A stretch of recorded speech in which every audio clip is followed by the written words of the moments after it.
Boa tarde, estou aqui com a Carol. Carol é estudante do curso de Pedagogia. Isso. E esse trabalho é para a disciplina de Políticas Educacionais, Curriculares e Descolonização dos Currículos Pais da Integração. E o objetivo é que a gente possa conversar um pouco sobre o currículo. E aí eu vou te lançar algumas perguntas e você vai me responder com base nos seus conhecimentos e a gente vai trocando algumas coisas. A primeira pergunta, Carol, é para você, o que é o currículo? Eu entendo o currículo como não só as disciplinas que são oferecidas na escola, por exemplo, né? A gente tem a matemática, as ciências e português. Para mim, o currículo não é apenas isso, mas a forma como a instituição é organizada, a política de administração da escola, se é uma como é o nome, meu Deus? Já agora eu esqueci, mas uma coordenação mais democrática. Gestão democrática. Se é uma gestão, isso, obrigada. Se é uma gestão mais democrática, se é um outro tipo de gestão. Então, as coisas que existem na escola, os materiais, né, os livros não só os livros didáticos, mas as carteiras, a lousa, o local onde a escola está inserida, tudo isso, por mais que a gente não perceba, né, muitas vezes, faz parte do currículo, porque vai interferir diretamente no que é ensinado, em como é aprendido. Então, todas essas questões entram dentro do currículo, né? Tanto as práticas, como os conteúdos, como a organização da escola. Sim. Então, a segunda pergunta é: como que você pensa a relação currículo-escola? Qual é a influência que isso tem para a formação dos indivíduos em sociedade? Olha, eu tenho dois pensamentos, assim, mais ou menos, que é o que eu gostaria, o que eu entendo, que eu estudo aqui no curso, que seria o ideal, né, do currículo, que é justamente pensar esse currículo em todos esses âmbitos que eu acabei de falar, pensar o local onde aquelas crianças, onde aqueles alunos estão inseridos, como é aquela escola, como ela se configura, né, em termos de alunos, dos pais, das relações sociais. Mas existe também o currículo que a gente tem, que é um currículo tradicional, né? Que é aquele currículo que foca mesmo só nas disciplinas, que eu acho que é o que exatamente acontece na maioria das escolas hoje. É um currículo muito fechado, né? Onde se segue muito o livro didático, e não que o livro didático seja uma coisa ruim, mas que não é só isso. O livro didático é para te dar um suporte, para que você tenha de onde, né, se basear, mas você pode ir além. E aí fica muito fechado nisso, naquelas velhas práticas, tipo um professor às vezes faz um plano de aula para o terceiro ano, passa 2, 3 anos aplicando aquele mesmo plano de aula, né? E não tenta trazer um pouco de inovação, trazer questões mais atuais, né? Como a Lei 10.639, que já deveria estar sendo implantada, faz parte de um currículo normatizado, né? Mas ainda não é posto em prática efetivamente. Então, acho que tem essas duas perspectivas, do que realmente é feito na escola e do que a gente aprende, não só aqui no curso de Pedagogia da Unilab, mas talvez em outros cursos também de Pedagogia, do que deva ser esse currículo. Sim. A terceira pergunta é: o que você acha sobre o currículo do seu curso? O que você acha que esse currículo te moldou nesse processo de graduação? O currículo do curso de Pedagogia, ele é um currículo afrocentrado, né? Por mais que muitas vezes eu acredito que os alunos que ingressam não percebam isso ou não leiam sobre isso antes, porque eles se chocam bastante com as disciplinas que têm. Sim. E eu me choquei bastante quando eu cheguei, né, de ver tantas coisas que eu não era acostumada a estudar. Mesmo vindo do BHU, ainda era um choque, porque a gente não tem essa prática. E aí eu fui aprendendo, fui estudando, né? Eu acho que o currículo da pedagogia não é porque eu estou falando com uma turma de pedagogos dessa turma, dessa universidade, mas eu acho maravilhoso, porque eu era uma pessoa completamente diferente antes de estar aqui, de passar pelo curso de Pedagogia. A Carol que entrou no BHU era uma pessoa, que saiu do BHU é outra, e que está saindo da Pedagogia também é outra pessoa, né? Eu percebo agora, em todas essas falas que eu fiz anterior, isso não era o que eu pensava. Isso realmente foi a partir do curso, a partir das disciplinas, do conhecimento mais abrangente da cultura indígena, da cultura afro-brasileira e africana, né? Como eu posso aplicar isso no meu dia a dia, como as minhas aulas podem ser bem mais interessantes partindo dessa perspectiva, de sair desse tradicional. E mais uma vez eu digo, o tradicional não é ruim, mas ele pode ser modificado. Você pode abrir dentro do tradicional, mesmo no plano de aula, de sentar, chegar e copiar os alunos replicarem aquilo. Mesmo nesse modelo, você pode trazer coisas novas para os seus alunos, né? Outros conhecimentos, outras vivências, né? Coisas bem simples que eu aprendi no curso, como levar os alunos para conhecer o ambiente ao redor da escola, ou até mesmo dentro da escola, e fazer uma ligação com o que eles estão estudando, com o que é a realidade deles.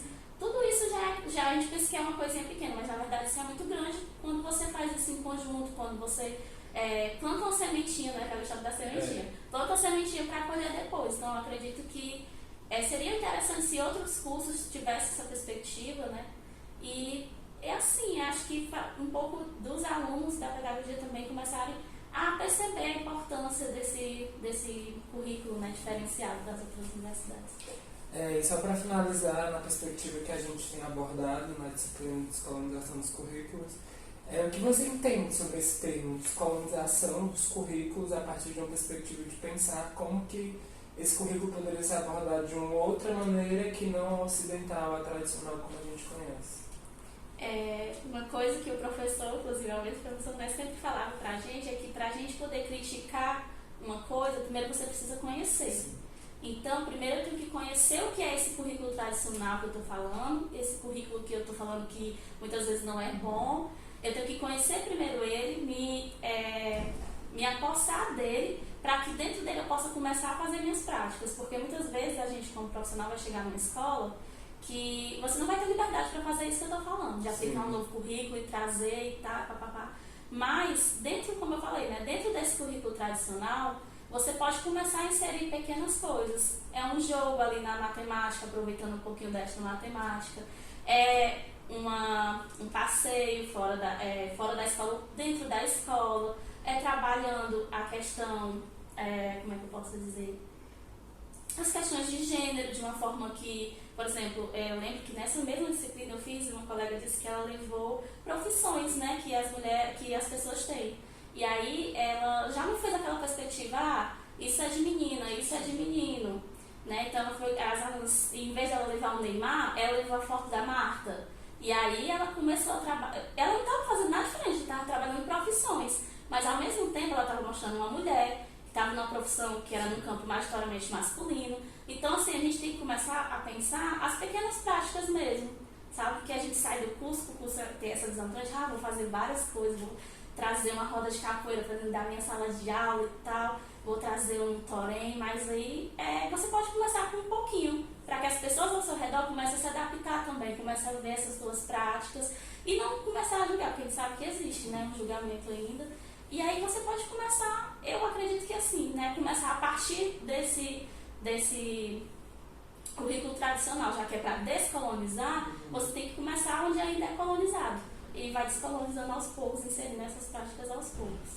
Então, agradecer, né? Era isso, o roteiro da entrevista, de entender um pouco assim, a perspectiva dos estudantes, no sentido de compreender o que é o currículo, como que isso se estrutura a partir de um eixo da sociedade, né? Que é a escola, como que a escola trabalha essas questões.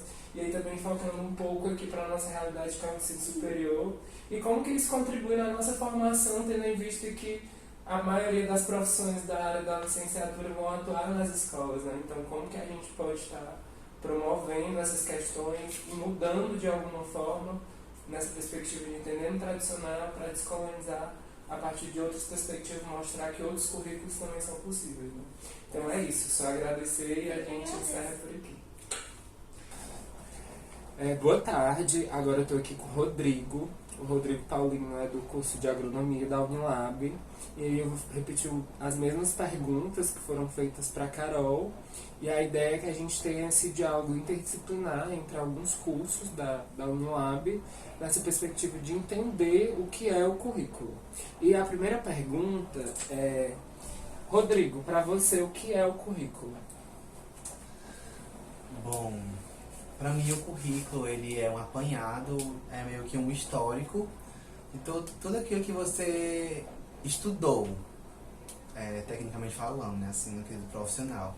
No currículo vai ter todas as suas experiências com trabalhos e com estudos e com faculdades e cursos que você teve no desenvolver de sua vida, assim. Eu acho que basicamente o currículo é isso. A segunda pergunta é: qual é a relação que você acha ou que você conhece sobre currículo e escola, ou currículo e universidade? Como que esse currículo tem a capacidade de nos moldar, de nos construir para algo? Bom, tu fala, a pergunta é relacionada assim, um padrão de currículo que uma escola aceita, ou que a universidade tende a aceitar, ou... Não, é a relação de como que um currículo, por exemplo, estabelecido a partir de uma realidade, seja de uma universidade, de uma escola, por exemplo, a gente entende que o currículo da Unilab é diferenciado do currículo da UFC, por exemplo. Então, assim, como que esse currículo, uma perspectiva de um currículo universal, um currículo que todos entendem o que é esse currículo, assim, para que ele está orientado, como que ele influencia na minha formação e como que isso está relacionado com a escola, por exemplo, ou com a universidade, já que é a sua realidade. Sim. Eu acho, falando assim, desse âmbito mais de currículo universal, eu acredito assim que o currículo universal, ele... Eu não boto muita fé, digamos assim, no currículo universal. Tendo em vista que eu acho que cada universidade inserida numa região tem as suas particularidades, assim. Sejam elas culturais ou até mesmo... o currículo universal, basicamente, eu acho que ele meio que despreza alguns saberes tradicionais, digamos assim. Ele não dá essa ênfase para o saber tradicional de tal local, assim, por exemplo. Eu acho que essa questão de sempre estar de propagando uma verdade absoluta, digamos assim, como é o caso dos conhecimentos do saber universal, né? Eu acho que prejudica muito a nossa capacidade de evolução ideológica, eu acho, assim. Acho que é basicamente isso, esse lado de prejudicar os conhecimentos que me singularizam enquanto pessoa de uma comunidade. Essa perspectiva de entender o currículo universal, por exemplo, é a ideia de entender o universal, né? O que está posto para a gente e como que isso está posto, por exemplo. O currículo está dizendo que a gente tem que aprender alguma coisa, mas quem que está escolhendo esse conhecimento que a gente está aprendendo, por exemplo? E nessa perspectiva, agora é pensar, de certa forma, como que tu identifica o currículo do teu curso, assim. O que ele tem para proporcionar, tanto de mudança ou que é igual aos outros currículos? Bom, no meu curso, na agronomia, é uma coisa que eu super louvo, assim, por existir dentro dela e que diferencia ela de qualquer agronomia que eu conheço aqui no Ceará, ou até mesmo no Nordeste, é o fato de abordar o pequeno agricultor. O pequeno produtor do campo, assim, aquela agricultura mais familiar e sempre voltado mais para a agroecologia.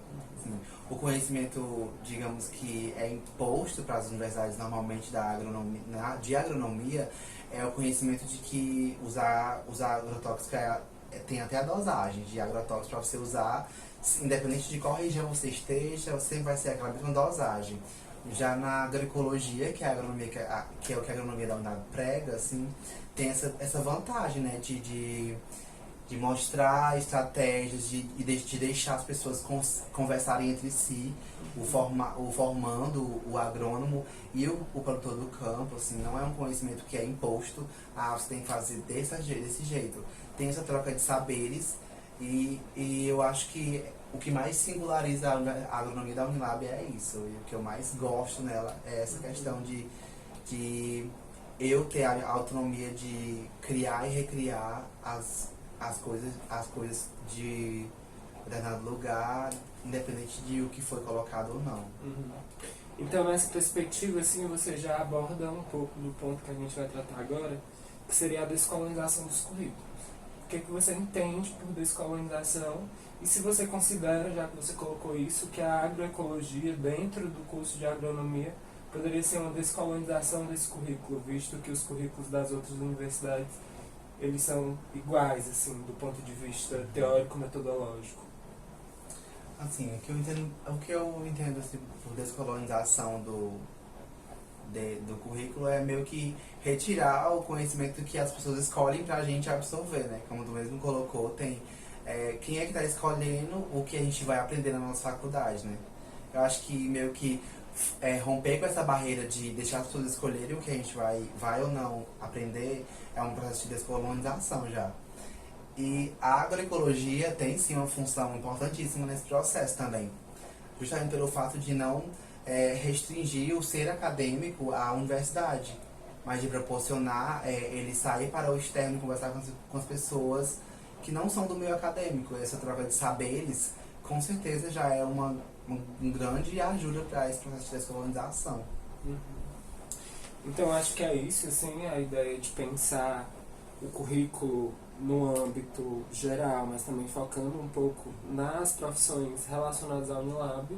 Acabei de sair da entrevista com a Carol e aí estou contigo aqui agora, estudante de agronomia, no intuito de fazer essa interdisciplinaridade, de pensar os currículos a partir das perspectivas de alguns cursos da universidade, fazendo a delimitação também. Eu acho que é isso. Obrigado. Obrigado. A gente encerra. Boa tarde, estou aqui agora com a Letícia Viana, do curso de Sociologia da Unilab, e aí a gente vai fazer as mesmas perguntas feitas anteriormente para a Carol e para o Rodrigo, agora nessa perspectiva ainda de falar sobre esse currículo a partir dessa interdisciplinaridade dos cursos, do que cada estudante está pensando sobre o currículo. E a primeira pergunta, Letícia, para você, o que é currículo? Currículo é uma estrutura de poder, né? Que o currículo não é uma estrutura neutra dentro do ensino.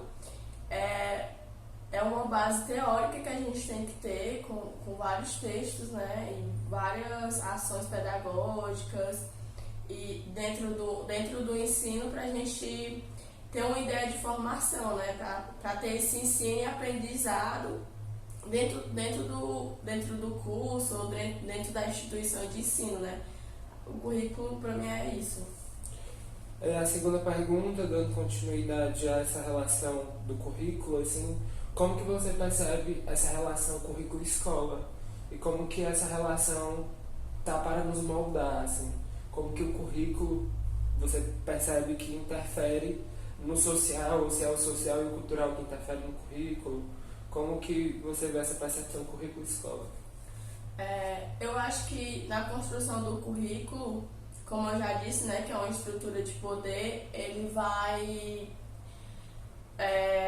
dizer o que a gente tem que aprender, e a gente sabe que dentro de uma perspectiva capitalista e de países hegemônicos, o saber que a gente aprende é um saber mais colonial. Mas a gente, pelo menos a gente da Unilab, né, a gente tenta quebrar essas barreiras, e dentro do ensino a gente percebe que, dentro do ensino básico, né, a gente percebe que essa barreira ela é muito difícil, porque existe o livro didático, né, existe já as estruturas do ensino que cabe ao professor já estar ali manipulando no sentido de uma estrutura palpável que é o livro didático. E aí, para entrar com esses fatores decoloniais, anticoloniais, se torna um pouco difícil. Mas, que dentro da perspectiva que a gente está estudando, né, na Unilab, a gente percebe que é favorável a gente lutar para essa descolonização dos currículos e do ensino em si, né, da forma que o professor administra a aula e leva coisas novas para além do que já é dado. E aí, diante disso, é muito complicado falar assim de como o currículo molda, né? Porque ele realmente faz isso com a gente, limita alguns questionamentos pelo fato de não abrir muito, porque sempre vai estar controlado pelo Estado no sentido dos programas, né? Os programas de ensino que estão aí, né, para moldar o ensino dentro das escolas básicas, dentro da universidade, porque sempre tem que apresentar um PPC, um plano de ensino antes, né, para ser aceito ou não aquela disciplina ou aquela coisa. Então, tudo isso já é uma forma de moldar como que esse ensino vai ser aplicado. E a terceira pergunta é mais particular, assim, mas também pensando no currículo a partir do seu curso. Por exemplo, assim, o que você acha do currículo do seu curso? O que diferencia a sociologia da Unilab da sociologia das outras universidades? Assim, não que você precise saber sobre o currículo das outras universidades, mas, na sua perspectiva, o que é diferente? Eu acho que, diante disso, existe a preocupação, né, dos professores de diversificar os autores que a gente estuda, tanto autores decoloniais, autores negros, autores subalternizados, né, dentro do espaço geográfico. Eles têm essa preocupação, tem a preocupação de fazer com que a sociologia ela não seja massivamente colonial, né? Aí existem as disciplinas como os estudos africanos, sociologia africana, estudos africanos, sociologia africana, que eu acho que nas universidades estão chegando agora, né? E na Unilab já foi uma preocupação desde o início para a gente estar estudando e sabendo qual o contexto da sociologia em outros espaços também. Que apesar de tudo, né, que a universidade é internacional e faz esse diálogo com os países africanos. E também tem o Timor-Leste, mas de menos quantidade aqui, né, de pessoas. E aí eu acho que o currículo aqui, ele se torna mais diversificado e mais dentro da perspectiva da sociologia, né, entender várias outras sociedades, né? Não ter uma visão única só de um espaço hegemônico, mas realmente de um espaço subalternizado, que é onde a gente está, né? E ter esse estudo decolonial e perceber que existem intelectuais em todos os espaços e de todas as etnias e tudo mais. Eu acho que a última pergunta não vai ser difícil responder, trazendo todo esse aparato da decolonialidade, como você coloca, e da descolonização. Como você definiria para você, assim, que a gente sabe que tem uma série de definições, mas o que seria a descolonização dos currículos, pautando a partir de uma perspectiva, por exemplo, no seu caso, sociológica? É muito complicado, porque eu acho que vai ser uma coisa um pouco grande, porque a decolonização, né, o anticolonialismo, ele vai partir de várias perspectivas. Não só na perspectiva de levar um texto diferente, mas na forma que o professor ele vai aplicar a aula, na forma que a ação pedagógica do professor ele vai estar ali administrando aquele espaço, né? A decolonialidade ele vai a partir da linguagem, do movimento que o professor vai fazer dentro de uma sala de aula, do que ele vai levar e fazer aquele espaço totalmente diferente daquilo que a gente já sabe, né? Porque o que a gente já sabe, a gente sabe que não é um espaço decolonial, é um espaço anticolonial. E dentro dessa perspectiva de decolonialidade, é isso, ter todo um aparato de como vai ser administrada a aula, a forma que o professor vai saber lidar com cada aluno de forma diferente, saber que cada um é uma pessoa diferente, que cada um tem suas limitações. E dentro do currículo de textos e ensinamentos, perceber que cada ponto existe um universo de coisas que, então, ele tem que perceber isso pelo menos minimamente e fazer essa administração de conseguir, pelo menos, fazer com que as pessoas, né, que estejam nesse espaço percebam que nesse ponto, por exemplo, um ponto da cultura, não vai existir só uma cultura tal, mas que vai existir várias outras culturas. Eu acho que é isso, sim, a discussão de entender esse currículo também a partir de uma perspectiva sociológica. Eu acho que é isso, só agradecer mesmo a participação e a gente fica por aqui.